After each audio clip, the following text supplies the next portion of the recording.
जी paper pass कौन करते हैं? पेपर पास कौन करते हैं?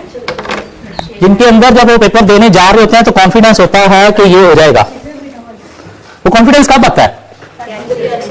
जब तैयारी की हो। उस तैयारी कैसे होगी? अगर आपने मंथ बिफोर एग्जाम अपना सिलेबस कंप्लीट किया हो और आखिरी माह में अगर 3 पेपर हैं तो 9 दिन एक पेपर को दे के उसे रिवाइज किया हो, क्योंकि मिलेंगे 9 दिन एक पेपर के लिए, तो फिर कॉन्फिडेंस होता है कि हाँ ये पेपर पास हो जाएगा। अगर आखिरी माह में फरवरी में आप कुछ नया पढ़ रहे हो तो पूरे सब्जेक्ट को रिवाइज करने के लिए 9 दिन भी नहीं मिले, बल्कि 9 दिन में तो शायद वो नया भी मुश्किल से कंप्लीट होगा। तो पेपर देने जाओगे, जो पीछे पढ़ा हुआ वो भी रिवाइज किए बिना और जो नया पढ़ा वो भी रिवाइज किए बिना, तो फिर उसके बाद रिजल्ट पे दुआएं हो रही होती हैं। क्या कह रहा है? फिर रिजल्ट पे दुआएं हो रही होती हैं। तो कोशिश करें, अभी भी आपके पास एग्जैक्ट 45 डेज हैं।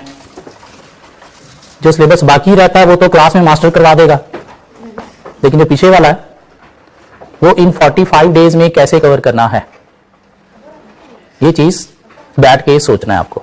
क्यों 45 डेज में अगर कवर नहीं हुआ टिल 31 जनवरी तो फरवरी में जाके कवर करना पड़ेगा। तो जो तरवीन करनी थी तरवीन नहीं हुई, उसके बाद रिजल्ट लिख के अपने पास रख लेना, फेल। बाद में सिर्फ मैच ही करना आपने।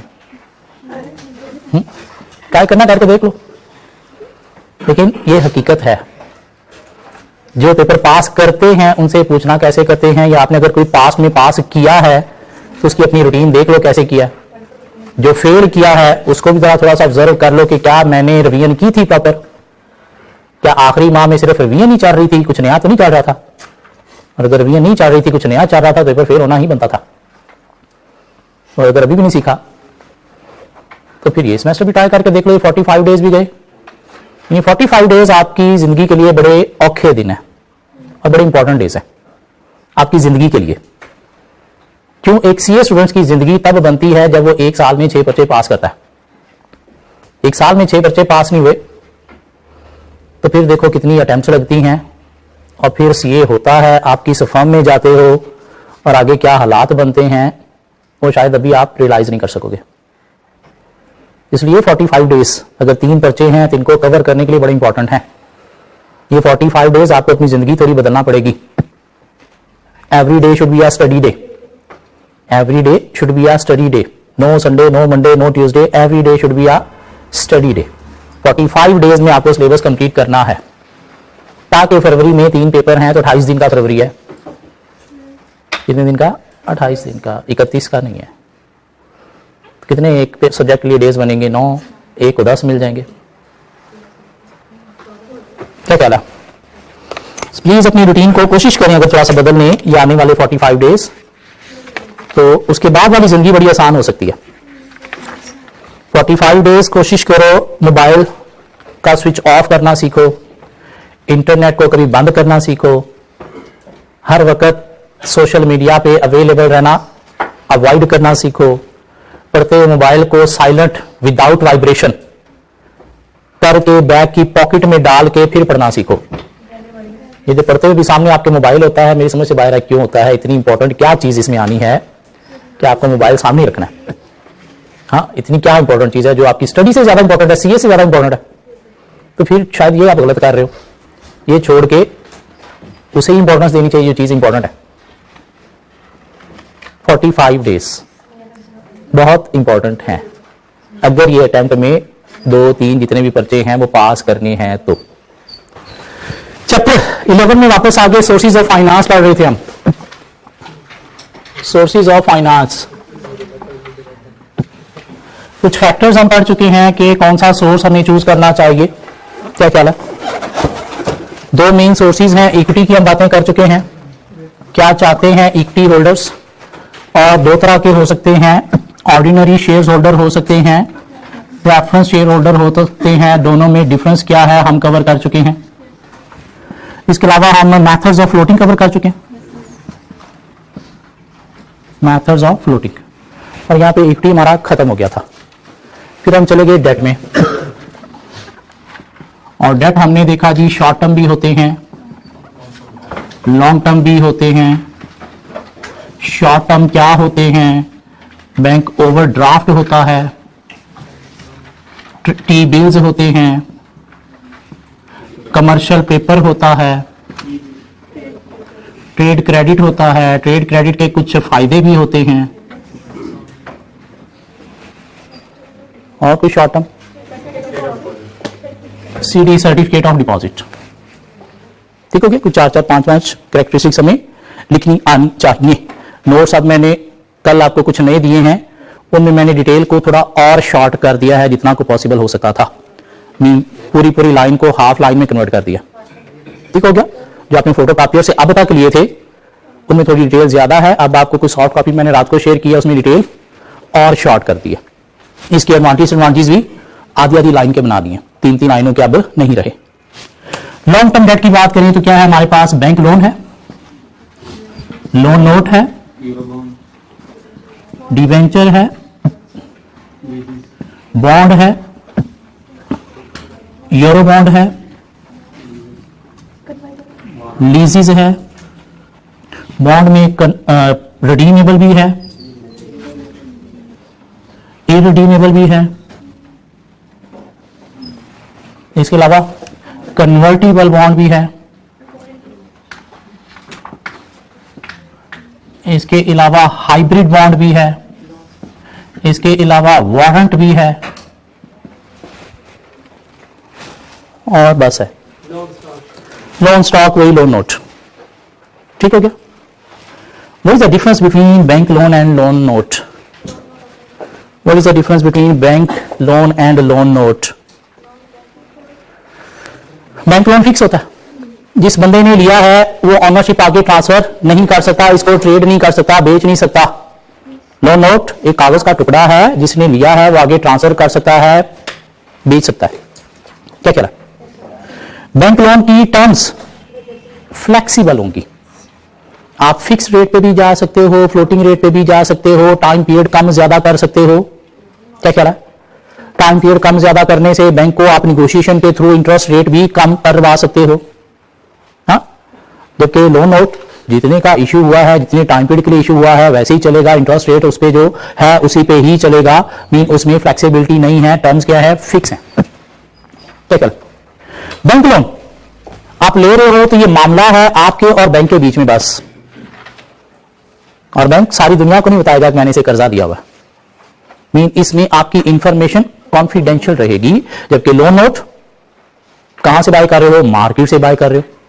मार्केट में भी किस कंपनी के थ्रू डायरेक्ट बाय कर रहे हो? नहीं, बीच में किसी ब्रोकर लाइक किसी बैंक के थ्रू बाय कर रहे हो, तो आपकी इंफॉर्मेशन सब तक जाएगी। क्या कहला?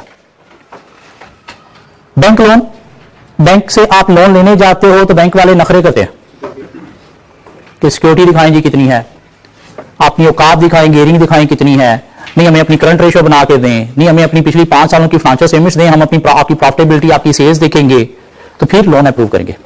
इन काफी फाइनेंशियल इंफॉर्मेशन वो रिक्वायर करते हैं, आपके बजट्स रिक्वायर करते हैं, आपकी फ्यूचर फोरकास्ट रिक्वायर करते हैं कि अपनी फ्यूचर में दिखाओ आप फ्यूचर में क्या करोगे। जबकि लोन नोट में कोई फाइनेंशियल इंफॉर्मेशन रिक्वायर नहीं की जाती। अगर नोट्स में है तो आपको शायद ये कहीं पे मिलेगा, टॉपिक यकीनन मिलेगा। ऑन पेज 5 नए नोट्स जिनके पास शॉप में है, पेज 4 होगा। बैंक लोन, लोन नोट जहां पे पड़ा है बिल्कुल उसके नीचे आपको डिफरेंस का एक डब्बा मिलेगा। बैंक लोन टर्म्स फ्लेक्सिबल हैं, लोन स्टॉक की टर्म्स फिक्स्ड हैं। बैंक लोन में आपकी इंफॉर्मेशन कॉन्फिडेंशियल रहती है, जबकि लोन स्टॉक में कस्टमर की इंफॉर्मेशन स्टॉक मार्केट से आप बाय कर रहे हो तो लोगों तक, ब्रोकर्स तक, या वहां पे लोग जो और बाय करने आए थे उन तक भी फैल जाएगी।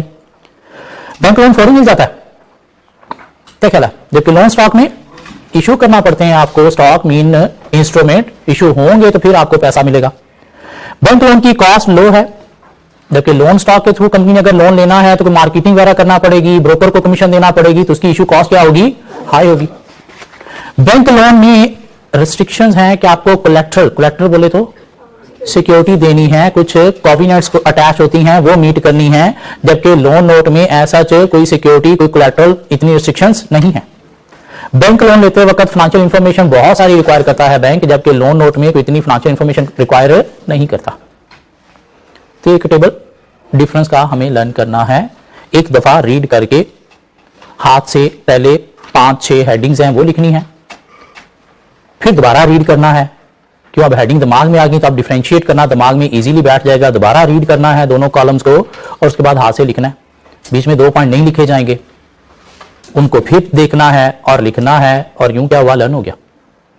घंटे बाद पता चला भूल गया, फिर अपना लिखा हुआ सामने यूं लाना है और सामने लाते ही अच्छा ये बात थी, अगले दिन क्लास में आई फिर भूल गया, नोट्स नहीं, अपना लिखा हुआ सामने लाना है, फिर दिमाग में आ जाएगा। हफ्ते बाद टेस्ट हुआ फिर भूल गया, फिर अपना लिखा हुआ सामने लाना है और एक लाइन पढ़ोगे बाकी फौरी दिमाग में आ जाएगा और अब पेपर तक नहीं भूलेगा। अगर नोट्स के अंदर ही चीजें हैं तो फिर दोबारा भी इतना टाइम ही लगेगा जितना पहली दफा लर्न करने में लगा था। पढ़ी चीज भूल जाती है, लिखी चीज नहीं भूलती।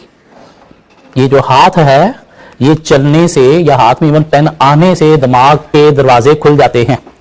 जब तक ये पेन बंद है, दिमाग बंद है, ये यूं खोलते दिमाग को मैसेज आता है कि कुछ होने लगा, एक्टिव हो जा, और साथ ही एक्टिव होता है और चलना शुरू हो जाता है। अब मेमोरी में चीजें बैठना शुरू हो जाएंगी। जब तक ये पेन बंद है ना, नहीं हमारा जो टिक होती है, हमारा तो बंद ही खोलने वाला होता ही नहीं है, तो वो टिक भी दिमाग को मैसेज देती है, टिक खुल जा, बटन है वो। तो इसलिए जब भी कोई चीज लर्न करने बैठना है तो पहले कॉपी और पेन का खुलना जरूरी है। जब तक वो बंद है नहीं आप लर्न कर सकते। बैठे रहोगे, दिमाग के अंदर कुछ और चल रहा होगा, सामने वर्ड्स चल रहे होंगे, देख रहे होगे, वाह कितनी खूबसूरत लाइनें हैं, वाह सिर्फ 3 पॉइंट है, वाह सिर्फ 3 पॉइंट है, ओ नहीं अगले के 5 पॉइंट है, ओहो ये क्या है। नहीं, जब पेन खुलेगा, कॉपी खुलेगी, दिमाग खुलेगा और काम हो जाएगा।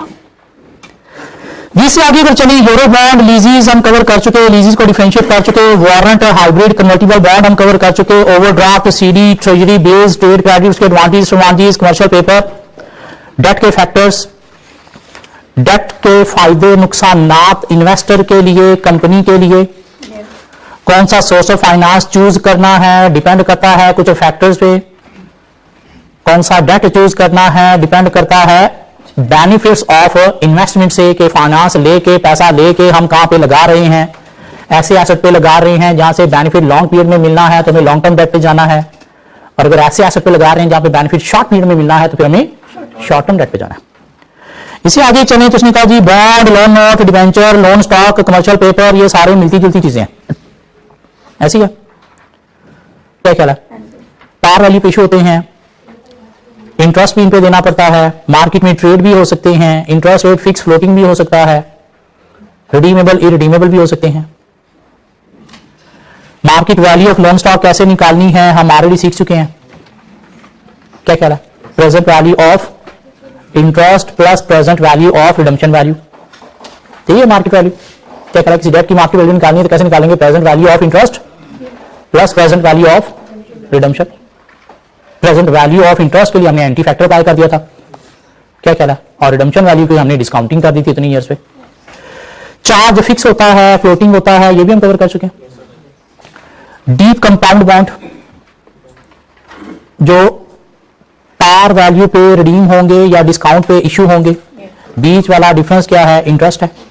जीरो कंपाउंड बॉन्ड जिसपे कोई इंटरेस्ट नहीं है, एंड पे आपको रिडम्पशन मिलनी है, क्या ख्याल है? वो रिडम्पशन आपको प्रीमियम पे मिल सकती है, अगर प्रीमियम पे नहीं मिलनी तो फिर अभी डिस्काउंट पे ऑफर होगा। मीनिंग मिलती जुलती ही चीजें हैं डीप डिस्काउंट और zero compound bond. Zero compound bond के कुछ फायदे हैं, कुछ नुकसानात भी हैं। फायदे क्या हैं? कि आपको रिडम्पशन से पहले कोई पेमेंट नहीं करनी। फायदा क्या है? रिडम्पशन से पहले आपको कोई पेमेंट नहीं करनी, रिडम्पशन पे ही पेमेंट करनी है। आइदर प्रीमियम देना है या फिर डिस्काउंट पे इशू किया था तो पूरी वैल्यू देनी है, बीच में कोई इंटरेस्ट नहीं देना। 5 साल के लिए इशू किया था तो बीच में कोई इंटरेस्ट नहीं देना, आपको रिडम्पशन पे रिडम्पशन फेस वैल्यू देनी है या प्रीमियम देना है। क्या ख्याल है? खरीदने वाले का फायदा क्या है?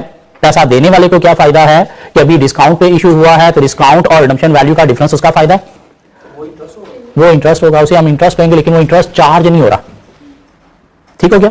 या एट प्रीमियम आपको अगर एंड पे 100 की बजाय 110 मिल रहे हैं, लिया भी आपने डिस्काउंट पे था तो बीच में 110 और डिस्काउंट वाली अमाउंट के बीच में जो डिफरेंस है वो सारा क्या है? उसका बेनिफिट है। मीन उसके ऊपर इंटरेस्ट एवरी ईयर पे नहीं करना। एग्जैक्ट कॉस्ट नोन है कि कितने का खरीद रहे हो आप, एंड पे कितने मिलने हैं, फेस वैल्यू तो मिलनी है। हाँ प्रीमियम भी मिल सकता है, लेकिन साथ मसले भी हैं। मसले क्या है कि लेंडर जो है उसको इतना फायदा इसका नहीं होता। Unless the rate of discount on the bond offer is yield higher, mean higher discount पे मिल जाए फिर तो फायदा है, अदरवाइज अनसर्टेनिटी है कि पता नहीं फेस वैल्यू पे मिलेगा तो इतना फायदा नहीं है। मसला है इसके साथ कि इन्वेस्टर जो है वो क्या करता है, सेक्रीफाइस करता है कुछ टाइम पीरियड के लिए अपनी अमाउंट, बीच में कोई और अपॉर्चुनिटी आती है तो आप उसे कैप्चर नहीं कर सकते। मसला है इसके साथ क्या इन्वेस्टर कैन ऑब्टेन कैश, बल्कि तो फायदा हुआ ना, investor can obtain cash by selling in open market, इसको फायदे में लिख रहे हैं कि इन्वेस्टर कैश ले सकता है ओपन मार्केट में सेल करके बिफोर मैच्योरिटी। उसके बाद आगे एक छोटा सा टॉपिक दिया गया, features of convertible securities. Convertible mean जिन्होंने दोनों के पॉइंट ऑफ व्यू से लिखने हैं एडवांटेजेस है, हाँ दोनों के पॉइंट ऑफ व्यू से।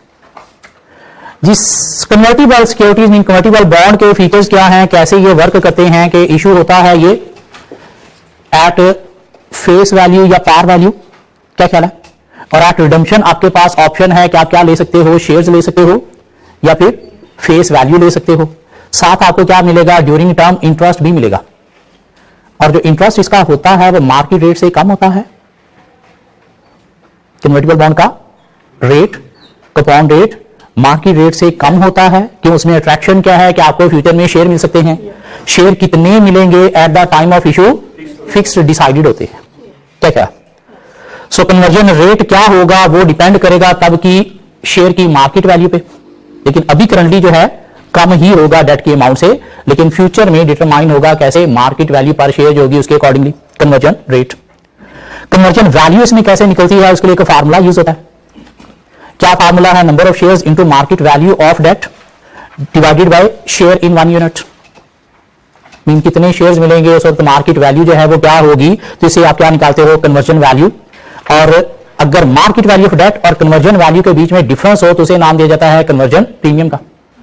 मीन 100 वाला डेट था, शेयर में आप जाते हो तो 120 मिल रहे हैं, क्या कहला है, तो ये क्या है, कन्वर्जन वैल्यू 120। तो मार्केट वैल्यू डेट की क्या है और कन्वर्जन वैल्यू के बीच में जो डिफरेंस है वो क्या होगा, कन्वर्जन प्रीमियम। और नीचे उसने कुछ फैक्टर्स दे दिए जिसके ऊपर कन्वर्टिबल डेट जो है वो डिपेंड करते हैं, कि प्राइस जो है वो स्टेट होती है इसकी, कन्वर्जन वैल्यू जो है वो अभी करंट पे इशू हो रहा है, हाँ फ्यूचर वैल्यू क्या है वो फ्यूचर में पता चलेगी, लेकिन अभी करंट वैल्यू के अकॉर्डिंगली इशू हो रहा है। टाइम लेंथ जो है वो कब तक है, जब तक आप का टर्म है, मीन कितने सालों में रिडीम होगा, और खरीदने वाला इस एक्सपेक्टेशन के साथ खरीद रहा है कि फ्यूचर में मार्केट शेयर की price value, share value in market high होगी। करंट मार्केट प्राइस तो भी मार्केट वैल्यू, करंट मतलब क्या, करंट जो अभी प्राइस है उस पर इशू हो रहा है, लेकिन उसके दिमाग में क्या खरीदने वाले के कि फ्यूचर में प्राइस हाई होगी। क्यों, अभी आप इसकी कन्वर्जन वैल्यू डिटरमाइन नहीं कर सकते, वो फ्यूचर की जब मार्केट वैल्यू लोगे शेयर की तो तब पता चलेगा कन्वर्जन वैल्यू क्या है। इसलिए अभी करंट वैल्यू के ऊपर इशू हो रहा है, मीन करंट शेयर प्राइस के ऊपर इशू हो रहा है, ठीक है। लेकिन किस एक्सपेक्टेशन के साथ, चौथा पॉइंट साथ क्या कह रहा है कि एक्सपेक्टेशन है कि फ्यूचर में इक्विटी की वैल्यू हाई होगी, मीन शेयर प्राइस क्या होगी, हाई होगी। लॉस भी हो सकता है, मीन रिस्क है, लॉस हुआ तो आपको कम से कम फेस वैल्यू मिल जाएगी, साथ आपको इंटरेस्ट भी मिलता रहा। अदरवाइज एक्सपेक्टेशन है फ्यूचर में शेयर प्राइस हाई होने की, तो फिर रिस्क आप ले रहे हो उस हायर फायदे के लिए। जी, ये जो कन्वर्टिबल बॉन्ड है इसके कुछ फायदे कुछ नुकसान भी हैं। इन्वेस्टर को फायदा है इसका, इन्वेस्टर को क्या फायदा है, फ्यूचर में डिविडेंड भी अवेल कर सकता है शेयर में कन्वर्ट करके। फ्यूचर में शेयर में कन्वर्ट हो गया तो वोटिंग राइट्स भी अवेल कर सकता है। रिस्क कम है कि अगर शेयर की प्राइस कम गई तो फेस वैल्यू पे रिडीम कर लेंगे, क्या ख्याल है। तो इन्वेस्टर को क्या फायदा है कि फिक्स इनकम मिलती रहेगी इसके ऊपर, आपको क्या ख्याल है, फिक्स इनकम मिलती रहेगी और हाई रिटर्न इक्विटी की फॉर्म में भी मिल सकता है फ्यूचर में रिडम्पशन के टाइम पे, अगर शेयर की प्राइस हाई गई तो। इन्वेस्टर को फायदा है कि फ्यूचर में जब शेयर में कन्वर्ट करेगा तो वोटिंग राइट्स मिल जाएंगे, मीन घर पे कोई नहीं भी सुनता तो कंपनी में जाके अपनी सुना सकेगा, वैल्यू मिल जाएगी इसे। इन्वेस्टर को फायदा है इसका क्या कि वो कंपनी की परफॉर्मेंस को ऑब्जर्व कर सकता है रिडम्पशन टाइम तक, मीन परफॉर्मेंस अच्छी है तो शेयर में कन्वर्ट करवा लेगा, अगर परफॉर्मेंस अच्छी नहीं है तो अपने पैसे लेके साइड पे हो जाएगा, क्या कहला।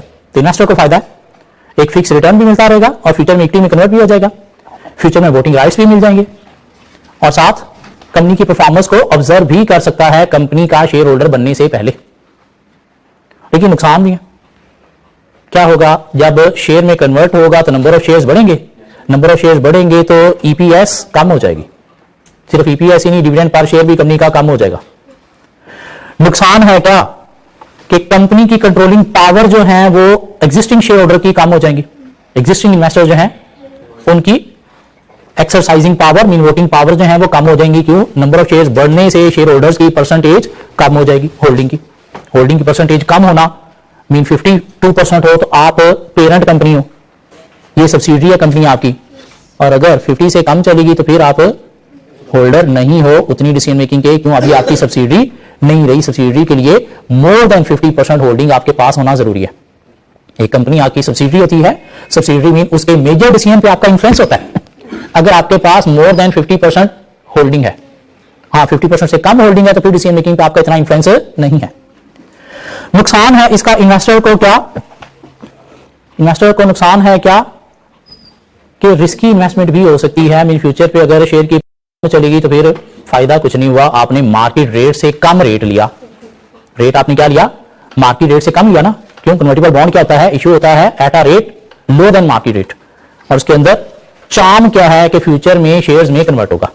शेयर की प्राइस हाई गई तो बेनिफिट मिलेगा, इसलिए अगर फ्यूचर में शेयर की प्राइस हाई नहीं गई तो फिर क्या है? रिस्की इन्वेस्टमेंट है। क्यों? मार्केट रेट से कम पे आपने इन्वेस्टमेंट किए रखा। हाँ कई तो तब होगी ना जब आप शेयर में कन्वर्ट करोगे। कन्वर्टिबल बॉन्ड आपको क्या मिलता रहा? 5 साल के लिए था, 5 साल इंटरेस्ट मिलता रहा, इंटरेस्ट भी मार्केट रेट से कम मिलता रहा, और फ्यूचर में अगर शेयर प्राइस अच्छी थी नहीं, आपने कन्वर्ट किया ही नहीं, तो फायदा हुआ? नुकसान हुआ? उल्टा नुकसान हो गया। क्यों? मार्केट से 12% मिल रहा था, आप इस कंपनी से कन्वर्टिबल बॉन्ड से 10% लेते रहे। क्या ख्याल है? तो सर में रिस्की इन्वेस्टमेंट भी है अगर फ्यूचर पोटेंशियल कंपनी का अच्छा नहीं है तो। कन्वर्टिबल बॉन्ड के कंपनी को भी कुछ फायदे हो सके कि आपने अभी पैसा जो है वो शेयर इशू करने की बजाय क्या किया? डेट के थ्रू ले लिया, तो आपकी ईपीएस क्या रही? मेंटेन रही, मीन डाइल्यूट फौरी नहीं हुई। हाँ? फायदा है कंपनी को क्या इसका कि ये जो डेट है इसका इंटरेस्ट टैक्स डिडक्टिबल है, मीन टैक्स सेविंग भी मिलेगी। हाँ? टैक्स के लिए रिबेट मिलेगा। फायदा है कंपनी को क्या कि आप एक फिक्स रेट से पे करते रहे हो, मीन शेयर इशू करके डिविडेंड नहीं पे करते रहे, क्या करते रहे हो? इंटरेस्ट पे करते रहे हो। और जब एक चीज आपको पता हो कि इन्वेस्टर को बस इतना देना है तो इसकी बेस पर आपकी फ्यूचर प्लानिंग जो है वो अच्छी हो सकती है। तो कंपनी को फ्यूचर प्लानिंग को मैनेज करने में ये फिक्स रेट हेल्प करेगा। बजाय इसके कि आपने शेयर इशू किए होते, आपने क्या इशू किया? कन्वर्टिबल बॉन्ड इशू किया। क्यों? शेयर इशू किए होते तो वो तो फिर फ्यूचर प्लानिंग को जितना ज्यादा प्रॉफिट होगा उतना ज्यादा डिविडेंड भी देना पड़ेगा। क्या ख्याल है? तो आपने क्या किया? एक फिक्स रेट के अकॉर्डिंगली चले, और जब एक रेट एक कॉस्ट फिक्स हो तो उसकी बेस पर आपकी प्लानिंग जो है वो अच्छी हो जाती है। तो कंपनी को फायदा है कि आपकी ईपीएस डाइल्यूट नहीं हुई। कंपनी को फायदा है कि टैक्स डिडक्शन आपको मिल गई इंटरेस्ट रेट के ऊपर। कंपनी को फायदा है कि आपकी फ्यूचर प्लानिंग अच्छी होगी according to fix rate of date.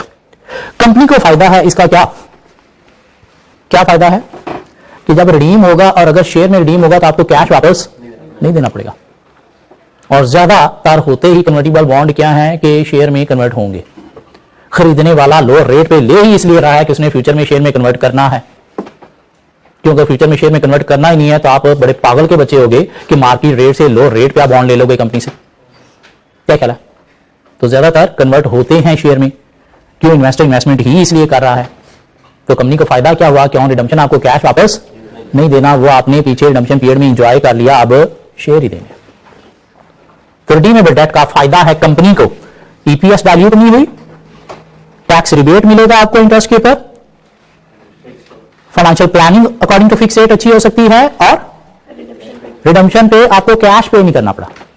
लेकिन नुकसान है क्या? जब रिडम्पशन होगी शेयर्स में तो ईपीएस आपकी डाइल्यूट होगी। नुकसान है क्या? कंट्रोल एग्जिस्टिंग शेयर होल्डर का डाइल्यूट होगा, मीन उनकी वोटिंग पावर अफेक्ट होगी, मीन सब्सिडी शायद नहीं रहेगी नंबर ऑफ शेयर्स बढ़ने से। क्या ख्याल है? नुकसान है क्या? फाइनेंशियल रिस्क जब तक ये कन्वर्ट नहीं होता आपका हाई है। क्यों? गेयरिंग क्या होगी? हाई होगी। क्यों? वो convertible debt as a long term liability ही लिखा जाएगा, तो आपकी गेयरिंग को अफेक्ट करेगा। गेयरिंग हाई का मतलब क्या है? कंपनी का रिस्क प्रोफाइल जो है वो हाई है, मीन कंपनी मोर रिस्की है, और ये डिसएडवांटेज ऊपर वाले लिखे हुए हैं। क्या कह रहा? Sources of finance, equity, debt की टाइप्स हमने सारी कवर कर ली। अब आगे हम तीसरा एरिया जो इस चैप्टर में है, इस्लामिक फाइनेंस।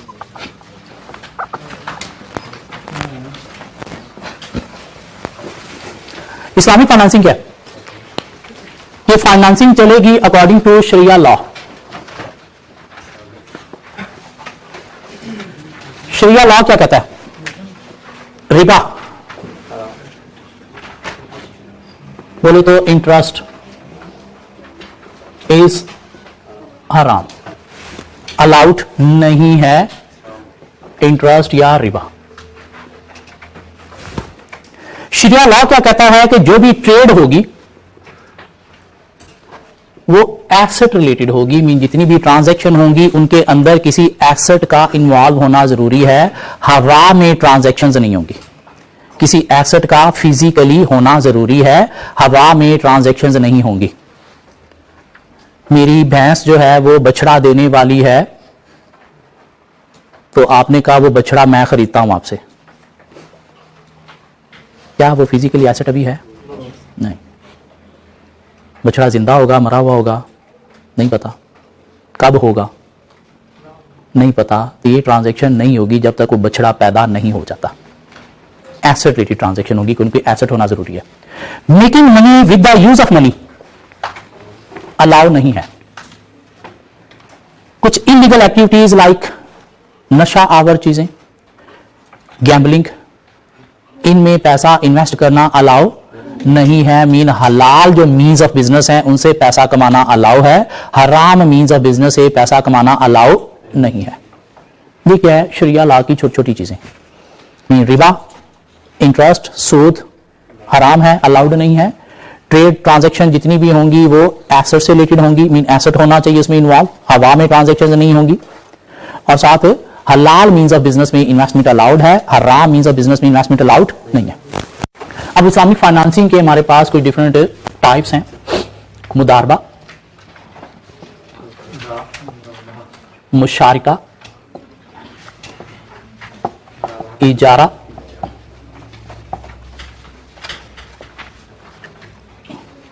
मुराहबा। इजारा में इतना भी तो होता है। हमारे लिए 4 ही हैं। इजारा भाई इतना बचपन में था, अब उन्होंने कहा बस इजारा।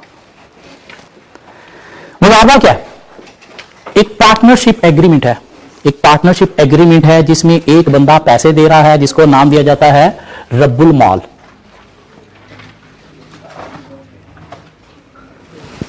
ये कौन है? पैसा देने वाला, मीन आप कह सकते हो कोई बैंक है, और एक दूसरी पार्टी है जो क्या कर रहा है? बिजनेस एक्टिविटीज परफॉर्म कर रहा है, मीन चला रहा है। तो इनके बीच में क्या है? एक एग्रीमेंट है किस चीज का? कोई भी एक्टिविटी, कोई भी बिजनेस परफॉर्म करने का, जिसमें एक पार्टी पैसा दे रही है और दूसरा क्या दे रहा है? ह्यूमन कैपिटल दे रहा है, मीन अपनी एफर्ट्स दे रहा है, बिजनेस को चला रहा है। दोनों आपस में प्रॉफिट एग्रीड रेशो के ऊपर क्या करेंगे? डिस्ट्रीब्यूट करेंगे। दोनों एग्रीड रेशो के ऊपर क्या करेंगे? प्रॉफिट डिस्ट्रीब्यूट करेंगे। अब इस्लामिक फाइनेंसिंग में एक और भी शरिया लॉ कहता है कि प्रॉफिट तो एग्रीड रेशो के अकॉर्डिंगली डिस्ट्रीब्यूट होंगे, कम भी हो सकते हैं, ज्यादा भी हो सकते हैं, लेकिन लॉस जो है वो जिसकी जितनी इन्वेस्टमेंट है उतना ही होगा। 2 बंदों ने मिलकर बिजनेस किया, एक ने 60% लगाया, एक ने 40% लगाया, लॉस हो गया। प्रॉफिट बेशक आपस में 50-50% डिस्ट्रीब्यूट करते थे, लेकिन लॉस की सूरत में जिसकी जितनी इन्वेस्टमेंट है वो लॉस भी उतने परसेंट ही बेयर करेगा। लॉस 50-50% नहीं हो सकता। जिसकी 60% इन्वेस्टमेंट थी वो लॉस में 60% कंट्रीब्यूट करेगा, जिसकी 40% इन्वेस्टमेंट थी वो लॉस में 40% कंट्रीब्यूट करेगा। उस तरह से मुदारबा में एक ने पैसा लगाया, एक ने ह्यूमन कैपिटल। तो अगर बिजनेस में प्रॉफिट चले हुए तो 50-50% जो भी एग्रीड रेशियो उसके अकॉर्डिंग हो सकता है, लेकिन लॉस की सूरत में इसको बेयर करना पड़ेगा सारा का सारा पैसा। इसका क्या लॉस होगा? इसकी स्किल्स, इसका टाइम, इसकी एफर्ट लॉस्ट होंगी। इन प्रॉफिट ठीक है, पैसा उसने लगाया, चला ये रहा है, प्रॉफिट जितना भी होता है 50-50% डिस्ट्रीब्यूट कर लेते हैं, लेकिन अगर लॉस हो गया तो वो 50-50% नहीं होगा। Loss according to investment amount होगा, जिसकी जितनी परसेंट इन्वेस्टमेंट है उतने परसेंट वो लॉस बेयर करेगा। किसी की 20% इन्वेस्टमेंट है तो 20% लॉस बेयर करेगा, प्रॉफिट बेशक 50% ले रहा था। और मुताबा में इन्वेस्टमेंट सारी है ही रब्बुल माल की, बैंक की, और ये चला रहा है, तो लॉस की सूरत में सारा लॉस किसको बेयर करना पड़ेगा? इसको बेयर करना पड़ेगा। क्यों? 100% इन्वेस्टमेंट है ही इसकी। इसकी क्या जाएगी लॉस की सूरत में? स्किल्स, टाइम, एफर्ट जाएगा। ये बात समझ आती है? मुदारबा जिसमें 2 पार्टीज इन्वॉल्व हैं, एक रब्बुल माल बैंक पैसा देने वाला और दूसरा ह्यूमन कैपिटल देने वाला, जिसको मुदारिब का नाम दिया जाता है। मुदारिब क्या करेगा? बिजनेस को रन करेगा। प्रॉफिट एग्रीड रेशियो के अकॉर्डिंगली डिस्ट्रीब्यूट होंगे, लेकिन loss according to investment amount mean रब्बुल माल को बेयर करना पड़ेगा। हाँ, जो मुतारिब है इसकी क्या जाएंगी, एफर्ट्स, टाइम और स्किल्स। मुतारबा दो तरह का होता है, रिस्ट्रिक्टिव एंड अनरिस्ट्रिक्टिव। सर ये बैंक इस्लामिक बैंक होगा क्या? बैंक कोई भी हो सकता है, नॉन इस्लामिक भी हो सकता है। और इसी इस्लामिक होगा तो वही मुदारबा में जाएगा। बैंक की बजाय कोई बंदा भी हो सकता है, मैंने पैसा दिया तुझे, क्यों, मेरा बिजनेस कोई और चल रहा है, मैं पाकिस्तान में बैठा पढ़ा रहा हूं, यूए में मैंने एक दोस्त को कहा चलो पैसा मैं देता हूं, तू उधर बैठ के बिजनेस चला। क्या कहला, प्रॉफिट हम एग्री रेशियोज के अकॉर्डिंगली डिस्ट्रीब्यूट करेंगे। लॉस की सूरत में तूने कुछ नहीं कंट्रीब्यूट करना, मेरा ही पैसा जाएगा। ये क्या है, मुदारबा। रिस्ट्रिक्टिव भी हो सकता है, अनरिस्ट्रिक्टिव भी हो सकता है। रिस्ट्रिक्टिव और अनरिस्ट्रिक्टिव। रिस्ट्रिक्टिव क्या है कि रब्बुल माल मुदाखलत करेगा, वो मुदारिब को रोक सकता है कि भाई यहां पे इन्वेस्टमेंट नहीं करनी, यहां पे करनी है। मीन हाई रिस्क की इन्वेस्टमेंट से रब्बुल माल मुदारिब को रोक सकता है, मीन इंटरफेयर कर सकता है। मीन कैसे बिजनेस चलाना है, क्या पॉलिसीज होंगी, उसमें इंटरफेयर कर सकता है। मीन डिसीजन मेकिंग में इन्वॉल्व हो सकता है। ये क्या है, रिस्ट्रिक्टिव। अनरिस्ट्रिक्टिव क्या है, मुदारिब फ्री हैंड है, जैसे मर्जी बिजनेस को मैनेज करे, रब्बुल माल उसमें मुदाखलत नहीं करेगा। लेकिन कंडीशन है कि आपने जो भी बिजनेस करना है वो हाई रिस्क की इन्वेस्टमेंट नहीं करनी। आपने जो भी बिजनेस करना है वो हलाल मीन्स ऑफ बिजनेस होने चाहिए, हराम मीन्स ऑफ बिजनेस नहीं होने चाहिए। और अगर हराम मीन्स ऑफ बिजनेस में आपने इन्वेस्टमेंट की तो फिर लॉस सारा का सारा मुदारिब को ही बेयर करना पड़ेगा। नहीं, लॉस बेयर करेगा रब्बुल माल, लेकिन उस सूरत में अगर आप मीन्स ऑफ बिजनेस में इन्वेस्टमेंट कर रहे थे, रिस्क की इन्वेस्टमेंट को अवॉइड कर रहे थे, अगर जानबूझ के रिस्क की इन्वेस्टमेंट की या हराम मीन्स ऑफ बिजनेस में इन्वेस्टमेंट की, तो फिर लॉस किसको बेयर करना पड़ेगा, मुदारिब। क्यों, इसकी गलती की वजह से हुआ ना। तो रिस्ट्रिक्टिव में मुदाखलत है रब्बुल माल की, जबकि अनरिस्ट्रिक्टिव में रब्बुल माल की कोई मुदाखलत नहीं है, लेकिन बिल्कुल ही फ्री हैंड नहीं है। उसने फिर भी थोड़ा हलाल मीन्स ऑफ बिजनेस में चलना है, हाई रिस्क की इन्वेस्टमेंट को अवॉइड करना है। और अगर हराम मीन्स ऑफ बिजनेस में इन्वेस्टमेंट करने की सूरत में लॉस हुआ तो फिर मुदारिब ही बेयर करेगा। ये मुदारबा दिया गया, नोट्स में एक दफा पढ़ लेना है। मुशारका क्या है, अगेन एक पार्टनरशिप एग्रीमेंट है जिसमें दोनों लोग इन्वेस्टमेंट करेंगे, दोनों पार्टीज इन्वेस्टमेंट करेंगी, दोनों पार्टीज उसे चलाएंगी। प्रॉफिट एग्रीड रेशियो के accordingly, loss according to investment amount. एक ने 60% लगाया, दूसरे ने 40% लगाया, तो प्रॉफिट तो ठीक है, शायद 50-50 कर लेंगे, लेकिन लॉस जिसका 60% है उसको 60% बेयर करना पड़ेगा, जिसका 40% उसको 40% बेयर करना पड़ेगा। सो मुदारबा में एक पार्टी पैसा लगाती है, दूसरा बिजनेस चलाती है, जबकि मुशारका में दोनों पैसा लगाते हैं, दोनों बिजनेस चलाते हैं। समझ आती बात। इजारा क्या है, लीज। कौन सी लीज, ऑपरेटिंग लीज या फाइनेंस लीज, ऑपरेटिंग लीज, जिसमें एक एसेट जो है वो बैंक ने आपको बाय करके दे दिया है, आप उसे यूज कर रहे हो और आप उस एसेट के अगेंस्ट रेंटल पे कर रहे हो। कब तक, जब तक यूज कर रहे हो। एसेट किसकी ऑनरशिप है, लेसॉर की। उसकी मेंटेनेंस कॉस्ट, उसकी इंश्योरेंस किसकी बेयर करनी है, लेसॉर ने। क्या ख्याल है। लेकिन लेसॉर जो है वो खुद से कभी भी एक तो कॉन्ट्रैक्ट, लीज कॉन्ट्रैक्ट को खत्म नहीं कर सकता, विद कंसेंट ऑफ बोथ खत्म होगा। मीन जो कन्वेंशनल लीज है उसमें बैंक जो है वो कभी भी लीज को खत्म करके एसेट उठा सकता है, जबकि इजारा में ऐसा नहीं कर सकता, दोनों की कंसेंट से खत्म होगा। कन्वेंशनल जो लीज होती है उसमें एक ही एग्रीमेंट होता है कि इतने साल आपने एसेट यूज करना है और इतने साल के बाद जो है वो आपको एसेट सेल हो जाएगा। जबकि इजारा कहता है कि सेल और लीज के दो सेपरेट एग्रीमेंट होने चाहिए। सेल का एग्रीमेंट सेपरेट होगा सेल के टाइम पे, लीज का एग्रीमेंट जो है वो अभी सेपरेट होगा स्टार्ट में। कन्वेंशनल लीज उसमें और इजारा में क्या डिफरेंस है कि उसमें सेल और लीज का एक ही कॉन्ट्रैक्ट होता है। प्री डिसाइड होता है कि एट द 5 years टाइम आप ये पेमेंट करोगे, उसके बाद ये एसेट आपको सेल हो जाएगा। जबकि इजारा क्या कहता है कि सेल और लीज के दो सेपरेट कॉन्ट्रैक्ट होने चाहिए। सेल जब होनी है 5 साल बाद, तब दोबारा कॉन्ट्रैक्ट होगा, अभी नहीं हो सकता। एक कॉन्ट्रैक्ट में दोनों चीजें शामिल नहीं हो सकती। और लीज खत्म दोनों की कॉन्सेंट से होगी, सिर्फ लेसर जो है वो लीज को खत्म नहीं कर सकता। बस ये 2 पॉइंट डिफरेंट हैं लीज और इजारा में। एक तो सेल और लीज के 2 सेपरेट कॉन्ट्रैक्ट होंगे, और दूसरा लेसर जो है वो कॉन्ट्रैक्ट को इंपोज करते हुए खत्म नहीं कर सकता। लेसर लेसी दोनों की कॉन्सेंट से खत्म होगा। लीज में आप डिफॉल्ट पेमेंट करते हो तो आपको उसके ऊपर सरचार्ज पेनल्टी पे करना पड़ती है। इजारा में कोई सरचार्ज कोई पेनल्टी नहीं चार्ज की जाएगी, कोई सरचार्ज कोई पेनल्टी चार्ज नहीं की जाएगी। ये 3 पढ़ लेने हैं, बातें हमने करनी, बाकी वर्डिंग इजी है, बस एक दफा रीड करना है। कोई पॉइंट डिफिकल्ट लगे मुझसे डिस्कस कर लेना है। जो औखी चीज है या ज्यादा डिटेल है वो क्या है, मुराहबा, जो हम कल कवर करेंगे। लीज में वो कन्वेंशनल लीज नहीं, जो लीज हमने वो पढ़ी ऑपरेटिंग फाइनेंस लीज, कि आपको क्या करना है, इंटरेस्ट देना है। इधर इंटरेस्ट नहीं, एसेट यूज करने का आपको रेंट देना है, उधर 5 साल बाद एसेट आपका हो जाएगा फाइनेंस लीज। इधर नहीं, अगर होगा तो सेल का कॉन्ट्रैक्ट सेपरेट होगा, लीज का कॉन्ट्रैक्ट सेपरेट होगा। मीन एसेट की ऑनरशिप किसके पास रहेगी, लेसर के पास ही रहेगी इजारा में। अगर लेसी को ट्रांसफर करना है तो उसका सेपरेट सेल का कॉन्ट्रैक्ट होगा। मैं बाय कर रहा हूं इसे, हाँ वो तब की मार्केट वैल्यू पे आप बाय करोगे, कैसे बाय करोगे, लेकिन उसका कॉन्ट्रैक्ट सेपरेट होगा।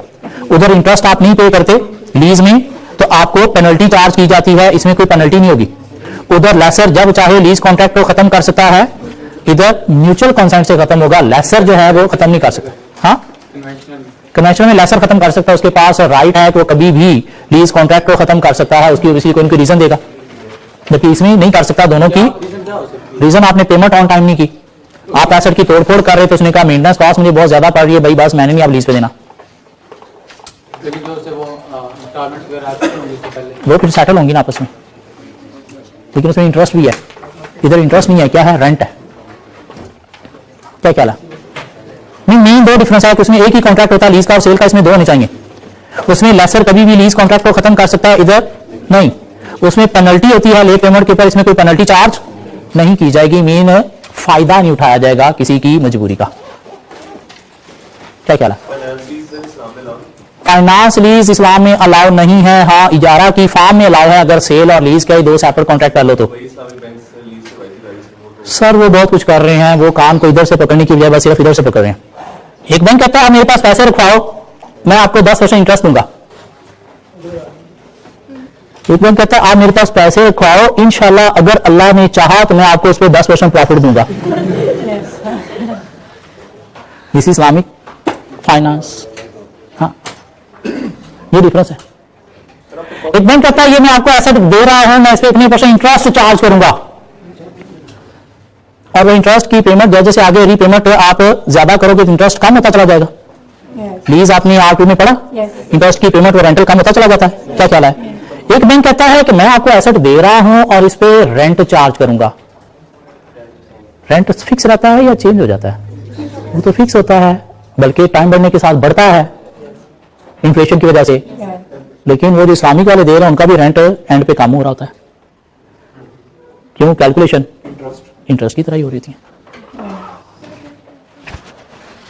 इसलिए अपनी औकात में रहना चाहिए, अपनी औकात में रहना चाहिए। जब औकात हो तब आपको गाड़ी घर लेना चाहिए, जब तक नहीं है ये बसें आपकी हैं, ये उबर करीम आपकी है। ठीक हो गया? इनको यूज करना चाहिए। लाहौर में बाइक से अच्छी सवारी कोई नहीं है। क्विक, जहां मर्जी जितनी जल्दी मर्जी पहुंच जाओ। गाड़ी में तो आप शायद घंटे में पहुंचोगे। अपनी औकात में रहना चाहिए। आप चार्टर्ड अकाउंटेंट बन जाओ, कल को बड़े पैसे कमाओगे। जब पैसे आ जाएंगे इंशाल्लाह आएंगे, तब आपने गाड़ी शाड़ी लेनी है अपने पैसों से। बैंकों के चक्कर में कोशिश करनी है नहीं पड़ना। टेस्ट कितने टाइम का है? 50 मिनट।